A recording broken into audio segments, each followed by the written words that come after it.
قرآن مجید فرقان حمید کی ہم آیتیں پڑھتے بھی ہیں، سنتے بھی ہیں، سمجھتے بھی ہیں۔ ہمارے بیان کا ٹاپک ہی قرآن کی باتیں ہوتا ہے۔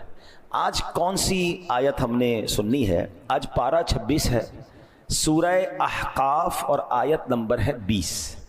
اللہ کریم قرآن مجید میں ارشاد فرماتا ہے، بسم اللہ الرحمن الرحیم، اذھبتم طیباتکم فی حیاتکم الدنیا واستمتعتم بها فَالْيَوْمَ تُجْزَوْنَ عَذَابَ الْهُونِ بِمَا كُنْتُمْ تَسْتَكْبِرُونَ فِي الْأَرْضِ بِغَيْرِ الْحَقِّ وَبِمَا كُنْتُمْ تَفْسُقُونَ۔ آسان ترجمہ قرآن کنز العرفان، اللہ قرآن میں فرماتا ہے تم اپنے حصے کی پاک چیزیں اپنی دنیا ہی کی زندگی میں فنا کر چکے اور ان سے فائدہ اٹھا چکے، تو آج تمہیں ذلت کے عذاب کا بدلہ دیا جائے گا، کیونکہ تم زمین میں ناحق تکبر کرتے تھے اور اس لیے کہ تم نافرمانی کرتے تھے۔ پیارے اسلامی بھائیوں، اس آیت کریمہ میں بات تو غیر مسلموں سے ہو رہی ہے، کیونکہ غیر مسلم روز قیامت جب اللہ کی بارگاہ میں پہنچیں گے، رسوائی ان کا مقدر ہوگی، رحمت سے محروم اور جہنم کے حقدار ہوں گے۔ ان سے کیا کہا جائے گا؟ اذھبتم طیباتکم فی حیاتکم الدنیا واستمتعتم بها، تم اپنے حصے کی پاک چیزیں اپنی دنیا ہی کی زندگی میں فنا کر چکے، ان سے فائدہ اٹھا چکے ہو۔ فَالْيَوْمَ تُجْزَوْنَ عَذَابَ الْهُونِ بِمَا كُنْتُمْ تَسْتَكْبِرُونَ فِي الْأَرْضِ بِغَيْرِ الْحَقِّ وَبِمَا كُنْتُمْ تَفْسُقُونَ، تو آج تمہیں ذلت کے عذاب کا بدلہ دیا جائے گا کیونکہ تم زمین میں ناحق تکبر کرتے تھے اور اس لیے کہ تم نافرمانی کرتے تھے۔ اول تو غیر مسلموں کو روز قیامت ذلت کا عذاب تو ہوگا، مگر اس مقام پر آخرت کے اس عذاب نے گرفتار ہونے کی 3 ریزنز بیان کیا۔ اب ہم نے یہ دیکھنا ہے، ہم تو ایمان والے ہیں نا، ہم تو مسلمان ہیں، لیکن جس وجہ سے غیر مسلموں کو عذاب دیا جائے گا، کہیں وہ عادتیں ہم میں تو نہیں آ گئی؟ وہ 3 عادتیں کیا ہیں؟ اب سنیے قرآن نے کیا کہا۔ نمبر 1 تکبر، کہ یہ بے ایمان لوگ حق کے مقابلے میں تکبر کرتے تھے۔ نمبر 2 اللہ پاک کی نافرمانی کی کیونکہ ایمان قبول نہیں کیا۔ نمبر 3 لذتوں میں مشغول ہو کر سب نعمتیں دنیا ہی میں ختم کر لینا، آخرت کے لیے کچھ بھی نہ بچانا۔ یہ 3 چیزیں ان کے عذاب کا باعث بنی، ان کی سزا کا باعث بنی۔ اب ذرا غور کیجئے، اس میں ایک بات جو آج ہم ڈسکس کریں گے کہ دنیاوی لذتوں اور عیش و عشرت کو اختیار کرنے پر غیر مسلموں کی مذمت کی گئی اور انہیں ملامت کی گئی۔ اسی لیے نبی پاک علیہ الصلوۃ والسلام، آپ کے صحابہ کرام علیہم الرضوان، امت کے دیگر نیک لوگ دنیا کی عیش و عشرت اور جناب صرف لذتوں اور سے کنارہ کش رہتے تھے اور زہد و قناعت والی زندگی گزارنے کو ترجیح دیتے تھے تاکہ آخرت کا ثواب زیادہ ہو، آخرت میں زیادہ برکتیں ملیں۔ اللہ اکبر۔ حضرت جابر بن عبداللہ رضی اللہ تعالیٰ عنہ، یہ صحابی رسول ہیں، ایک مرتبہ آپ راستے سے گزر رہے تھے، ہاتھ میں گوشت تھا۔ فاروق اعظم مسلمانوں کے دوسرے خلیفہ رضی اللہ تعالیٰ عنہ نے حضرت جابر کو دیکھا کہ ہاتھ میں گوشت لے کے کہیں جا رہے ہیں، تو پوچھا اے جابر کیا لیے جاتے ہو؟ عرض کیا حضور گوشت کھانے کو جی چاہ رہا تھا، لہٰذا بازار سے خرید لایا ہوں۔ کتنی عجیب اور کتنی کمال کی بات حضرت عمر فاروق اعظم کہتے ہیں کلما اشتہیت شیئا اشتریت، اے جابر تمہیں جب کسی چیز کی خواہش ہوتی ہے خرید لیتے ہو۔ اما تخشى ان تکون من اہل هذه الآیہ، کیا ڈرتے نہیں ہو کہ اس آیت میں جن کا ذکر ہے کہیں ان سے نہ ہو جاؤ؟ پھر کون سی آیت پڑھی؟ اذھبتم طیباتکم فی حیاتکم الدنیا، تم اپنے حصے کی پاک چیزیں اپنی دنیا ہی کی زندگی میں فنا کر چکے، یعنی جو دل میں آیا خرید لیا، جو دل میں آیا تم نے کر لیا۔ ایسا تو نہیں کہ آخرت کی نعمتیں بچیں ہی نہ، ساری دنیا میں خرچ کر لو۔ یعنی دنیا میں اللہ کی رضا کے لیے سادگی اختیار کرنا، دنیا میں اللہ کی رضا کے لیے خواہشات نفسی کو روکنا، کیونکہ اس میں جب بندہ گرفتار ہوتا ہے نا کہ جو چاہیے کر لیا، جو چاہیے کھا لیا، جو چاہیے پہن لیا، جو چاہے خرید لیا، جب اس قدر وہ دنیا میں گرفتار ہوتا ہے تو ایک وقت آتا ہے کہ پھر حلال و حرام کی تمیز ہی ختم ہو جاتی ہے، کیونکہ اب شوق ہے ہر چیز لینی ہے، اب نہیں ہے پیسے تو حرام کمائے گا، نہیں ہے پیسے تو معاذ اللہ وہ پھر غلط کاموں کی طرف جائے گا۔ اگر انسان اپنے آپ کو روکنے والا ہوگا تو پھر وہ حرام سے بھی رکے گا۔ کیا خوبصورت انداز ہمارے بزرگوں نے اختیار کیا کہ دنیا کی دولت ہوتے ہوئے، اختیار ہوتے ہوئے بھی اپنے آپ کو دنیا کی نعمتوں میں غرق نہ کیا تاکہ آخرت کی نعمتیں باقی رہیں۔ ایک اور واقعے سے سمجھیے، حضرت عمر فاروق رضی اللہ عنہ ایک بار شام گئے، ملک شام، آپ امیر المومنین تھے، آپ کے لیے بہت لذیذ کھانا تیار کیا گیا، ایسا لذیذ، اتنا جس کو کہنا لگژری کھانا، آپ نے کبھی دیکھا ہی نہیں تھا ایسا پہلے. تو حضرت عمر نے فرمایا ھذا لنا فما لفقراء المسلمین الذین ماتوا وهم لا یشبعون من خبز الشعیر، یہ کھانا ہمارے لیے ہے تو ان محتاج مسلمانوں کے لیے کیا تھا کہ جو اس حال میں فوت ہوئے کہ انہوں نے جو کی روٹی بھی پیٹ بھر کے نہیں کھائی. تو آپ کو حضرت خالد بن ولید نے جواب دیا لہم الجنہ، ان کے لیے جنت ہے، وہ تو کم کھایا انہوں نے، دنیا کو اتنا ان کو نعمت ہی نہیں ملی، صبر کر کے چلے گئے، ان کے لیے جنت ہے. یہ سن کر فاروق اعظم کی آنکھوں سے آنسو بہنے لگے.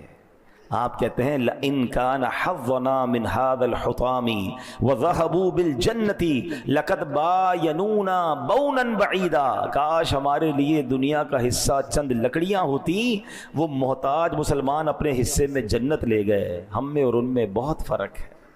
اب یہ کیسی بات ہے، فاروق اعظم جیسی شخصیت جو 100% جنتی ہیں، جن کو تو نبی پاک نے دنیا میں جنت کی بشارت دی، وہ تڑپ رہے ہیں کہ وہ غریب لوگ، وہ فاقہ کش، وہ اللہ کی رضا پر راضی رہنے والے جنت لے گئے. ہمارے اور ان میں بڑا فرق ہے. مگر آج ہمارے پاس تھوڑا ہو تو ہمیں تکلیف ہو جاتی ہے، ہم کسی کے مال کو دیکھ کر پریشان ہو جاتے ہیں، حالانکہ اللہ کو پسند یہ ہے کہ بندہ دنیا میں سادہ زندگی گزارے، جو ملے اس پر قناعت کرے، زیادہ کی ہوس نہ کرے، کیونکہ جنت کی نعمتیں ہیں نا. لیکن آج تو ریس لگی ہوئی ہے، اس نے گاڑی لی تو میں نے لینی، اس نے موبائل لیا میں نے اس سے اچھا لینا، اس نے گھر بنایا مجھے اس سے اچھا بنانا ہے، اور نہیں ہے تو پریشان ہے. یہاں میں غریبوں کو جو جن کو اللہ نے تھوڑی سی نعمتیں کم ملی ہے نا، میں ان کی تسلی کے لیے حدیث سناتا ہوں. اتنی کمال کی حدیث ہے، وہ غریبوں کے لیے، تنگ دستوں کے لیے تو تحفہ ہے، مگر مالداروں کو ہلا دیتی ہے اگر کوئی سمجھدار ہو. حدیث کا خلاصہ یہ ہے کہ جو اللہ کے تھوڑے دیے پر راضی ہو جاتا ہے، ذرا غور سے سنیے گا، جو اللہ کے تھوڑے دیے پر راضی ہو جاتا ہے، اللہ بھی اس کے تھوڑے عمل پر راضی ہو جاتا ہے. یا اللہ، آپ سمجھے اس کا معنی؟ اگر اللہ نے تھوڑا دیا ہے اور بندہ راضی ہے، اللہ کی رضا پر راضی ہے، قیامت کے دن اگر اس کے عمل تھوڑا ہوا نا، اللہ اس پہ راضی ہو جائے گا. یہ سودا مہنگا نہیں ہے، ہم تو ہیں ہی تھوڑے عمل والے، اللہ نے جتنا دیا. اچھا کچھ لوگ ہیں جن کی زندگی غربت میں اور سادگی میں گزر رہی ہے مگر وہ راضی نہیں ہے. شرط کیا ہے؟ اچھا بندہ کہہ رہا ہے یار کیا کروں بھائی، جینا پڑے گا، پریشان تو ہوں لیکن بس کاش مجھے بھی مل جائے، میں تو پریشان، مجھے ملا ہی کچھ نہیں. تو یہ راضی رہنا نہ ہوا نا. اللہ نے تھوڑا دیا تو بندہ اس کو راضی رہ گیا، اللہ تو نے جو دیا میں اس پر راضی. تو جو لوگ غربت میں زندگی گزار رہے ہیں ان کو کرنا یہ کہ راضی رہیں. اللہ نے دیا، اللہ جتنا چاہے گا آگے عطا فرما دے گا، لیکن راضی رہے تو اللہ تھوڑے عمل پر راضی ہو جائے گا. اس کا اپوزٹ سمجھیں کہ پھر جس کو زیادہ دیا ہے اور قیامت کے دن اس سے زیادہ عمل مانگ لیا گیا تو اس کا بنے گا کیا؟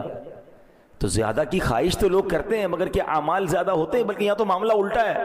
غریب آدمی بیچارہ مسجد بھی آ رہا ہوتا ہے، ذکر و اذکار بھی کر رہا ہوتا ہے، کچھ خوف خدا بھی دل میں ہوتا ہے، مگر جیسے ہی مالدار بنا دیا جاتا ہے مسجد سے بھی دور اور برائیوں میں پڑ جاتا ہے. تو بعض اوقات تو مال آ کر بندہ رب سے دور ہو جاتا ہے. تو ایسے مال کا کیا کرنا ہے؟ تو اللہ کرے کہ یہ بات سمجھ آ جائے کہ ہمیں اللہ کی رضا کو مقدم رکھنا ہے. حضرت مولا علی شیر خدا کی غرض بات سنیے گا، کیا گہری بات فرماتے ہیں. آپ سے سوال ہوا دنیا کے متعلق آپ کیا فرماتے ہیں؟ فرمایا حلالها حساب وحرامها عذاب. یہ دنیا کیا ہے؟ کہتے دنیا کی حرام چیزوں پر عذاب ہے اور حلال نعمتوں کا روز قیامت حساب ہوگا. یعنی دونوں صورتوں میں ہم مشکل میں ہے نا. عذاب تو اللہ معاف کرے، اللہ سے ہم دعا کرتے ہیں ہم میں سے کسی کو بھی عذاب نہ ہو، حرام کمانے والے کو تو عذاب ہوگا، مگر ایسا نہیں کہ حلال آپ کو ملا تو اس کا حساب نہیں ہوگا، حساب اس کا بھی ہوگا. ذرا تصور کریں کہ قیامت کا دن 50,000 سال کا دن ہو، سب اگلے پچھلے حاضر ہوں، میزان عمل رکھ دیا جائے، سورج گرمی برسا رہا ہو، تانبے کی زمین خوب دہک رہی ہو، اور اس حالت میں اگر حساب دینا پڑا حلال چیزوں کا، حرام پر تو عذاب ہے مگر تمہیں حلال مال دیا گیا، تمہیں لباس دیا گیا، گھر دیا گیا، اولاد دی گئی، نعمتیں دی گئی، عزت دی گئی، حساب دو. تو ایسی افراتفری میں کیسے حساب دے سکیں گے؟ اب اس بات کو اس طرح سمجھیے. حضرت حاتم اصم رحمۃ اللہ تعالی بہت بڑے اللہ کے ولی ہیں. ایک مالدار شخص آپ کے پاس آیا اور آ کر کہا کہ حضور آپ کی دعوت کرنی ہے. اللہ والے ویسے بھی دعوت میں جاتے نہیں, آپ اسے انکار کرتے رہے, وہ ضد کرتا رہا. کہتا اچھا ٹھیک ہے, اگر بلا ہی رہے ہو تو میری 3 شرطیں ہیں, ان شرطوں کو مانو گے تو میں نے تمہارے گھر پہ آنا ہے. کہتا بس حضرت جو آپ کی شرط ہوگی مانوں گا, آپ میرے گھر آ جائیں. شرطیں تو بتائیے. فرمایا پہلی شرط یہ ہے جہاں چاہوں گا وہاں بیٹھوں گا. دوسری شرط جو چاہوں گا کھاؤں گا. پھر اس کے بعد جو کہوں گا وہ کرنا پڑے گا. تیسری شرط یہ ہے. کہتا حضرت تینوں شرطیں منظور. اب جب حضرت نے اوکے کر دیا, ڈیٹ فکس ہو گئی, اس نے پورے شہر میں اعلان کر دیا, بڑے بڑے لوگوں کو بلایا کہ مبارک ہو, میرے گھر پہ حضرت حاتم اسم رحمۃ اللہ تعالیٰ علیہ آ رہے ہیں, بڑی شاندار دعوت, طرح طرح کے کھانے, زبردست قسم کا اس نے پوری تیاری کر لی. لوگ آ گئے, حضرت حاتم اسم رحمۃ اللہ تعالیٰ کا انتظار. آپ جیسے ہی آئے, جہاں جوتے پڑے تھے نا لوگوں کے, وہاں حضرت حاتم اسم بیٹھ گئے. کھانے کا ٹائم ہوا, اپنی جھولی سے ایک سوکھی روٹی کا ٹکڑا نکالا اور حضرت حاتم اسم نے وہ ٹکڑا کھانا شروع کر دیا. اب بڑا سا چولہا لاؤ اور اس کے اوپر ایک بہت بڑا توا رکھ دو. چولہا جلایا گیا, توا رکھ دیا گیا, توا لال ہو گیا, اتنا جلا کہ وہ ریڈ ہو گیا, سرخ. حضرت حاتم اسم نے اپنے جوتے اتارے اور اس توے پہ کھڑے ہو گئے اور کہتے ہیں یا اللہ میں نے آج کے کھانے میں ایک سوکھی روٹی کھائی ہے. یہ کہہ کے نیچے آ گئے. اب سارے لوگوں سے کہا کہ سب اپنے چپل اتاریں, اس توے پہ کھڑے ہو کے بتائیں آج کیا کیا کھایا ہے. لوگوں کی چیخیں نکل گئی کہ حضرت یہ کیا کہہ رہے ہیں آپ, ہم اس توے پر کیسے پیر رکھ سکتے ہیں, آپ تو کرامت والے بزرگ ہیں, اللہ نے آپ کو مقام دیا ہے, ہم تو اس کے قریب نہیں جا پا رہے, آپ کہہ رہے ہیں اس پہ کھڑے اور پھر سارا حساب دیں, کتنی روٹیاں, کتنے سالن, کتنی بوٹیاں, کتنی سویٹ ڈش, کتنے پانی, کتنے شربت, اتنی دیر میں تو جل کے خاک ہو جائیں گے, ہم نہیں کر سکتے. اب اللہ والے تھے نا. اب جو حضرت حاتم اسم نے جواب دیا, actually this is the message, ذرا غور سے سنیے. آپ نے فرمایا ہے لوگوں تم سے اس توے پر کھڑے ہو کر جو دنیا کی آگ سے تپا ہوا ہے, ایک دن کے کھانے کا حساب نہیں دیا جا رہا, ساری زندگی کا حساب دینا ہوگا. کیسے دو گے حساب؟ لوگ دھاڑے مار مار کے رونے لگے ہیں. لوگ پھر حضرت حاتم اسم نے سمجھایا کہ توبہ کرو, زندگی ایسی گزارو کہ اللہ کی بارگاہ میں شرمندگی نہ ہو. حلال کمانا بڑی بات ہے, مگر اس حلال کو حلال جگہ پر خرچ بھی تو کرنا ہے نا. کچھ لوگ بعض اوقات حرام کمانے سے بچ جاتے ہیں, اچھی بات ہے, بالکل حرام نہیں کمانا چاہیے. جھوٹ بول کر, دھوکہ دے کر, رشوت, کسی طرح اگر بچ بچا کے آپ نے حلال کما لیا, دیٹس گریٹ. مگر یہ دیکھیے کہ خرچ بھی حلال کر رہے کہ نہیں. کمایا حلال میں, خرچ حرام میں ہو رہا ہے. ناچ گانے, ڈول تماشے, گھر میں شادی ہوئی تو فنکشنز ہیں, بچوں کی خوشی کے لیے کر رہا ہوں. جناب کیا کریں, کرنا پڑتا ہے. ہمارے یہاں آئے دن شادیوں میں ہم سنتے ہیں کہ فلاں کو بلایا, کروڑ روپے دے دیے, فلاں ناچنے والے کو بلایا, 1.5 کروڑ روپے کا فنکشن کروایا. اس ایک ایک روپے کا حساب حضرت حاتم اسم کہہ رہے ہیں اس توے پہ کھڑے ہو کے آج کے دن کا کھانے کا حساب دو. لوگ کہتے ہیں ہم نہیں کھڑے ہو سکتے, تو بتائیں نا قیامت کے دن کھڑے ہو کر اس پوری زندگی کا حساب, یہ تمام گناہوں کا حساب, ان تمام عیاشیوں کا حساب کیسے بنے گا؟ نہ کریں ایسا. ایک ایک نعمت کا سوال ہوگا, ایک ایک نعمت کے بارے میں کوشچن ہوگا. اور یہ میں نہیں کہہ رہا, قرآن کہتا ہے ثم لتسألن یومئذ عن النعیم, پھر بے شک ضرور اس دن تم سے نعمتوں کے متعلق پوچھا جائے گا. غور کیجئے, کیا ہمارے پاس جواب ہے کہ اللہ نے ہمیں مال دیا, گھر دیا, عزت دی, دولت دی, شہرت دی, اولاد دی, فیملی دی, کیا اس کا جواب دے سکیں گے کہ ہم پراپر استعمال کر رہے ہیں؟ اب اپنی باڈی کو دیکھ لینا, آنکھیں دی, آنکھوں سے کیا ہو رہا ہے؟ اللہ نے اس لیے دی کہ نافرمانی کی جائے. ہاتھ دیے, ہاتھوں سے لوگوں کی مدد ہو رہی ہے, ہاتھوں سے اچھے کام ہو رہے ہیں, ہاتھوں سے زیادتیاں ہو رہی ہیں. پیر دیے, پیر سے اللہ کے گھر کی طرف چلتے ہیں یا اسی پیروں سے غلط کاموں کی طرف جا رہے ہیں؟ غور کریں.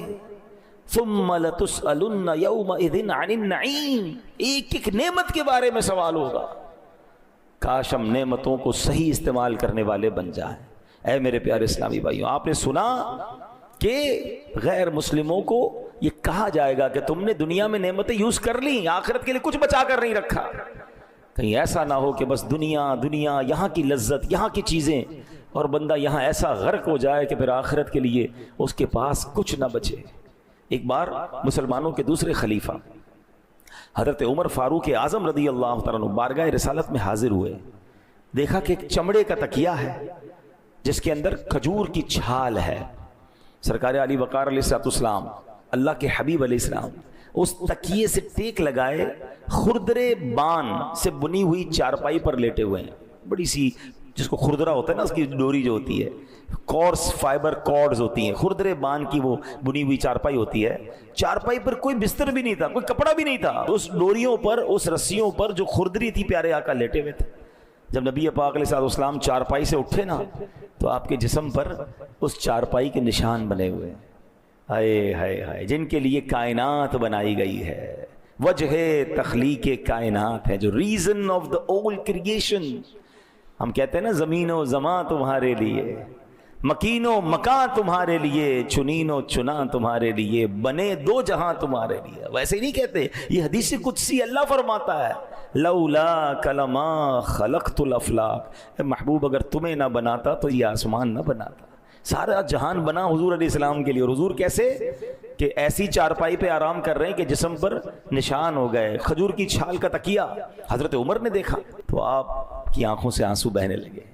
نبی پاک علیہ السلام نے اپنے صحابی کو، اپنے عاشق زار کو، حضرت عمر کو روتے دیکھا تو فرمایا، اے عمر کیوں روتے ہو؟ عرض کیا، یا رسول اللہ صلی اللہ علیہ وسلم، خدا کی قسم میں جانتا ہوں کہ آپ اللہ پاک کے رسول ہیں، اللہ عز و جل کی بارگاہ میں آپ کا اونچا مقام ہے، آپ کیسر و کسرا، روم اور ایران کے بادشاہوں سے بہت زیادہ عزت والے ہیں.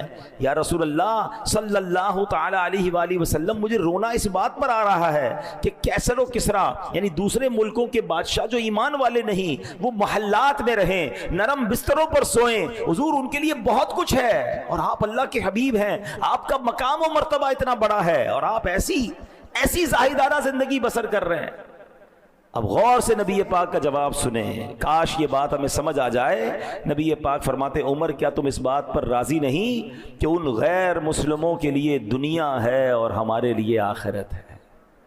یہ بات سمجھنی ہوگی. یہ دنیا ہمارا ٹھکانہ نہیں، ادھر مل جائے، یہ بھی مل جائے، وہ بھی مل جائے. یار ویسا گھر میرا کیوں نہیں، ایسا بستر میرا کیوں نہیں، ایسی گاڑی میری کیوں نہیں، ایسی لگژری لائف میری کیوں نہیں. اسی چکر میں مر گئے ہم. یہ دنیا ہمارے لیے نہیں ہے، ہمارے لیے آخرت ہے. اور ادھر کی نعمتیں، اللہ اکبر. حدیث کے الفاظ ہیں، جنت کی وہ نعمتیں، حدیث کا خلاصہ ہے، کسی آنکھ نے دیکھا ہی نہیں، کسی کان نے سنا نہیں، اور کسی کا اس کے دل پر گمان بھی نہیں گزرا. یعنی امیجنیشن بھی نہیں ہو سکتی. جنت ایسی ہے، اللہ نے ایسی تیار کر رکھی ہے.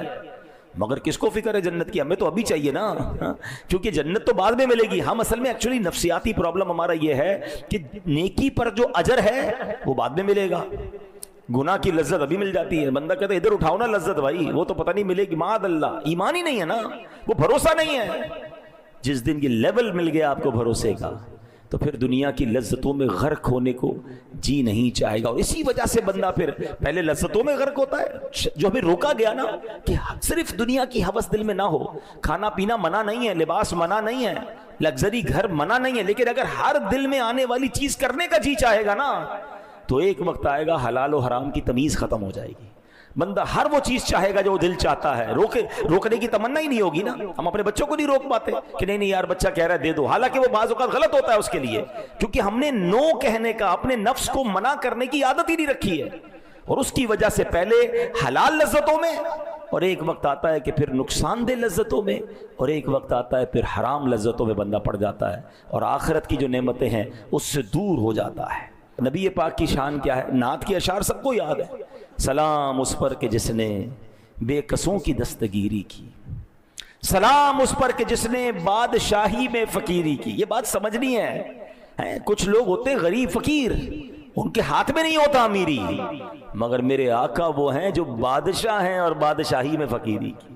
اختیار تھا آپ کے پاس. خود فرماتے علیہ الصلوۃ والسلام کہ میں چاہوں تو یہ پہاڑ سونے چاندی کے بن کر میرے ساتھ چلنا شروع ہو جائیں.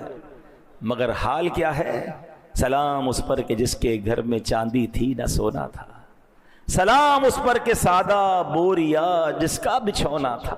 ہوتے ہوئے بادشاہی میں فقیری کرنا، یہ سرکار دو عالم علیہ السلام کا انداز ہے.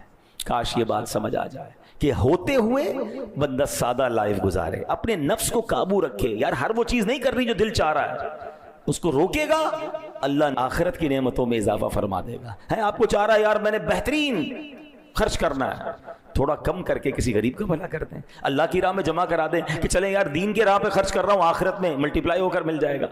یہ انداز اختیار کریں. انشاءاللہ اس سے آپ کہتے ہیں نا چادر کے اندر پیر پھیلائیں گے کہ آج کے دن اچھے کل دن ڈسٹرب ہو گئے. تو پھر جن لوگوں کی عادت ہر چیز لینے کی, ہر خرچ کرنے کی, خدا ناخواستہ جب ہاتھ تنگ ہوتا ہے تو بڑی تکلیف میں آتے ہیں. اور جو عقل مند مالدار ہوتا ہے وہ اپنے آپ کو اس اسٹیبلٹی کے ساتھ رکھتا ہے کہ اللہ نہ کرے کبھی آمدنی کم بھی ہو گئی تو زندگی میں کوئی بڑا اثر نہ آئے. وہ سادے کھانے, سادے لباس, سادہ زندگی, کم خرچ والی, میانہ روی والی گزارے تاکہ جناب لائف اسٹیبل رہے. اور اگر پیسے اللہ نے زیادہ دیے ہیں, کچھ لوگ کہتے ہیں یار ہے تو خرچ نہ کریں. ارے بھائی خرچ کرنے تو اسی پیسے کو جنت کے آخرت کے اکاؤنٹ میں جمع کرا دو نا. آپ کو اپنے بچوں کی شادی پر کروڑوں روپے خرچ کر کے اور اللہ کو ناراض کرنے والے کام کرنا کیوں ضروری ہیں؟ ایک صاحب مجھے ملے, بڑے اچھا ان کا ذہن ہے, ہمارے رشتہ داروں میں سے, اللہ نے ان کو بہت نوازا ہے. وہ جب بھی بچے کی شادی کرتے ہیں ایک ہی پروگرام کرتے ہیں. حالانکہ لوگ 15 ایک مہینہ شادیاں چل رہی ہوتی ہیں, شادی شروع ہوئی ہے ختم ہی نہیں ہو رہی. یہ نائٹ تو وہ کھانا تو وہ بے حیائی, وہ ناچ, لا حول ولا قوت الا باللہ. تو میں نے ان سے پوچھا یار آپ ایک ہی پروگرام, کمال کا جواب دیا, کیا کروڑوں روپے خرچ کر سکتا ہوں مگر میں وہ پیسے بچا کے اتنے ہی پیسوں میں کچھ غریب بچے بچیوں کی شادی کرا دیتا ہوں.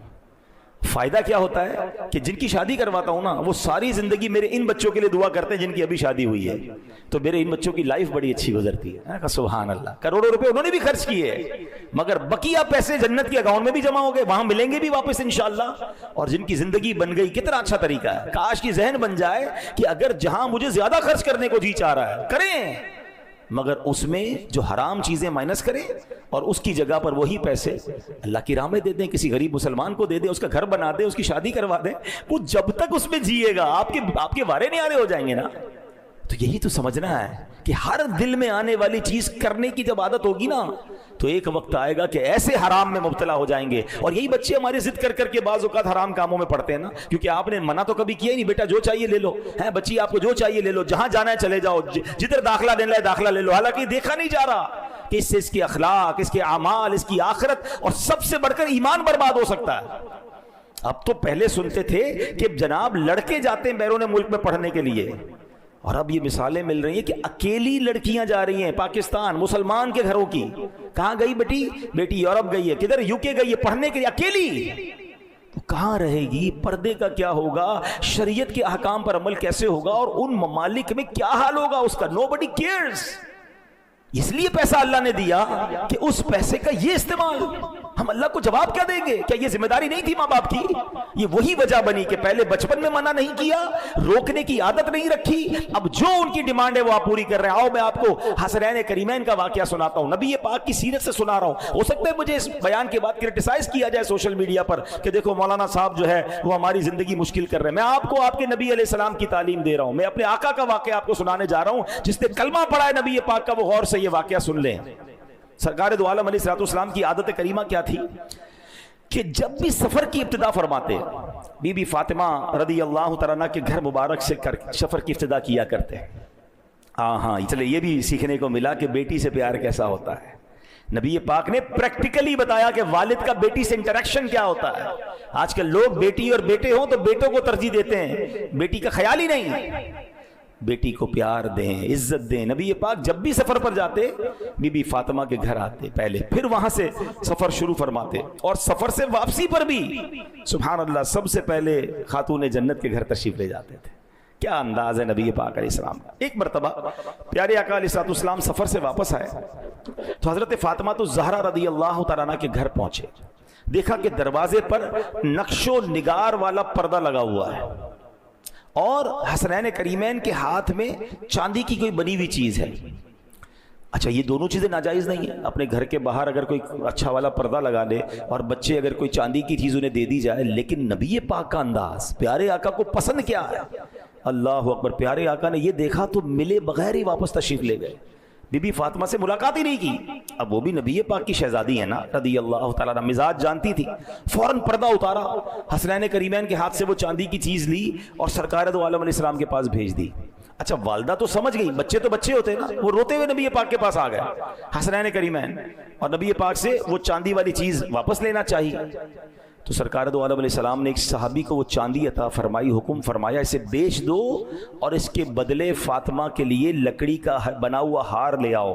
بے شک یہ میرے اہل بیت ہیں, یہ مجھے پسند نہیں کہ یہ اپنی نعمتیں دنیا ہی میں استعمال کر لیں. اللہ اکبر. آپ بتائیں گے جائز تھا، حلال تھا، مگر چونکہ نعمتوں کا اکثر استعمال اگر دنیا میں ہم کریں گے تو نبی پاک کیا فرماتے ہیں؟ آخرت کی نعمتیں دنیا میں استعمال نہیں کرنی۔ کتنی گہری بات ہے۔ ہم تو کہتے ہیں بچہ روتا ہے موبائل پکڑا دیتے ہیں، جان چھوٹ جاتی ہے، ناشتے میں پکڑا دو، کھانے میں پکڑا دو، سفر میں جا رہے ہیں تو اس کو موبائل دے دو، حالانکہ وہ موبائل پر کیا دیکھ رہا ہے؟